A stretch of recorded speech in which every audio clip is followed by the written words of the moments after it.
Hello student, welcome to today's lecture.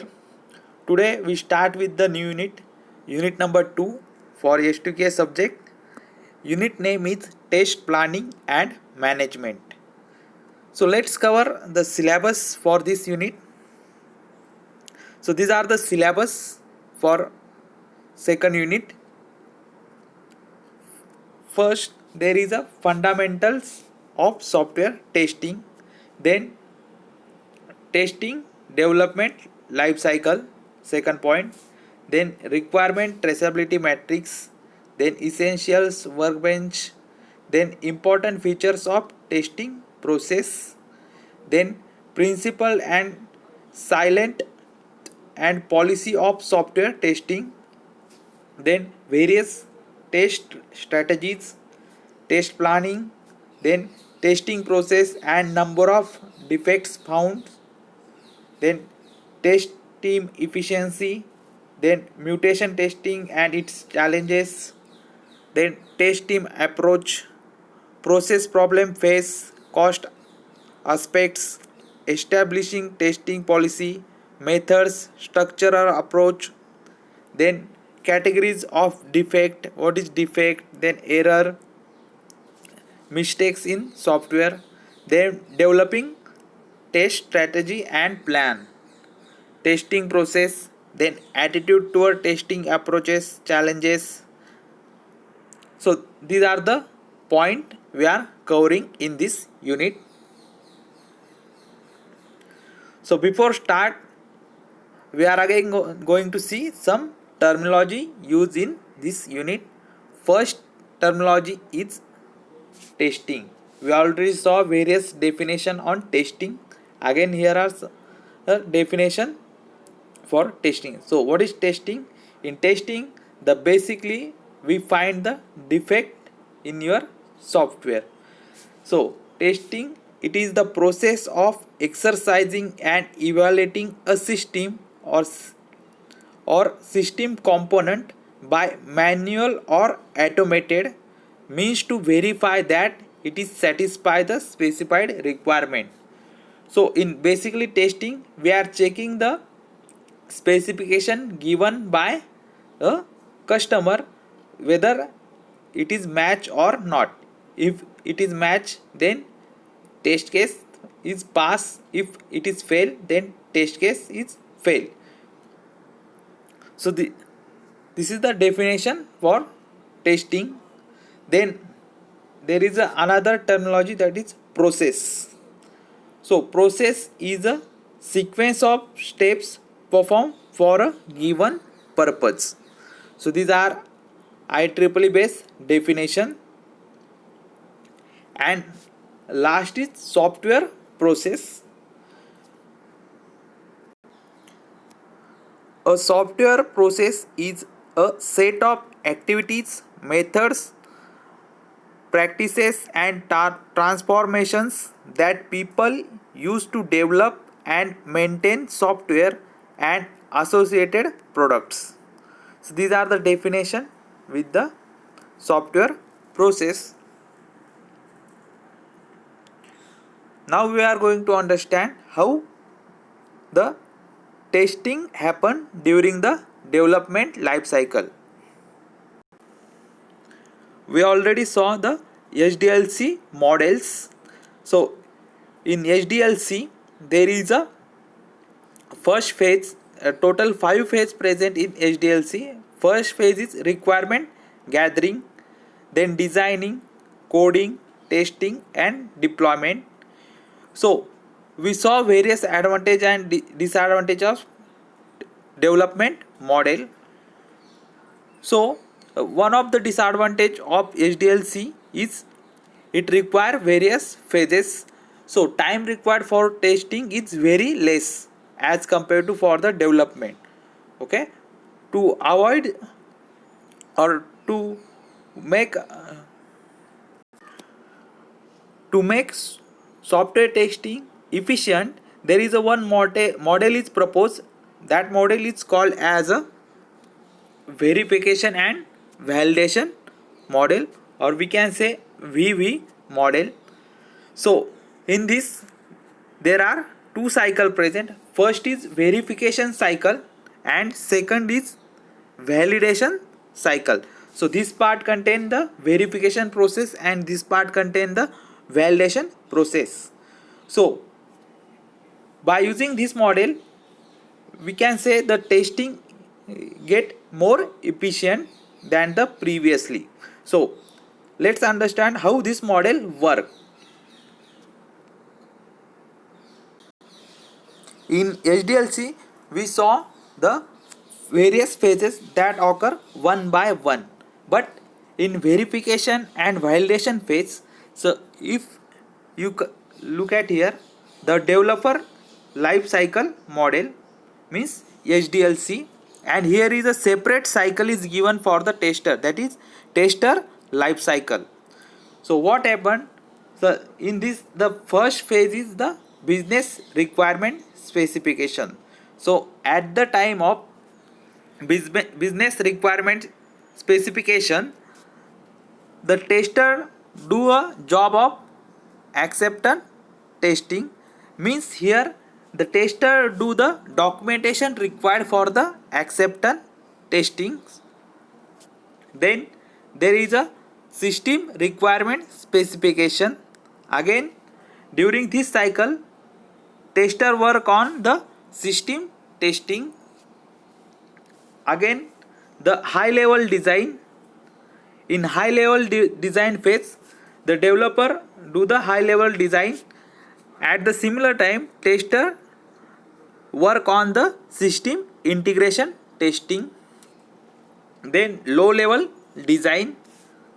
At the low level design the tester work on the component testing. And in coding phase tester work on the unit testing.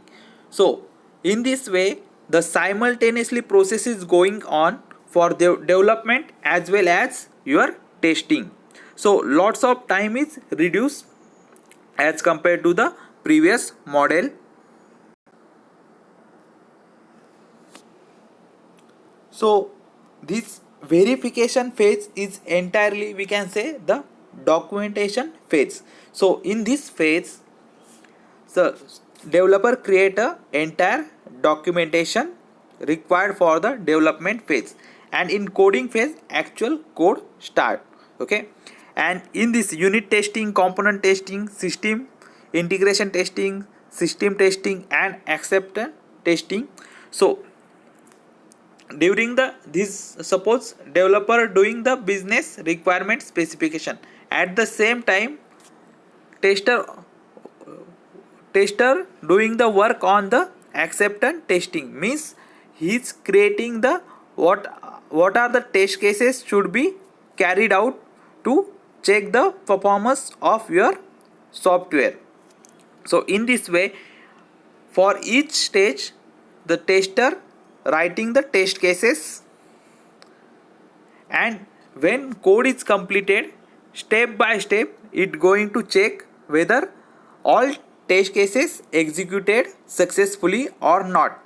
If any failure occur then again that code is passed to the developer and again the process start for the development. So this phase is purely documentation phase, and this is the your actual working phase, or we can say the testing. Actual testing start from the unit testing, then component testing, then system integration testing, then system testing and acceptance testing.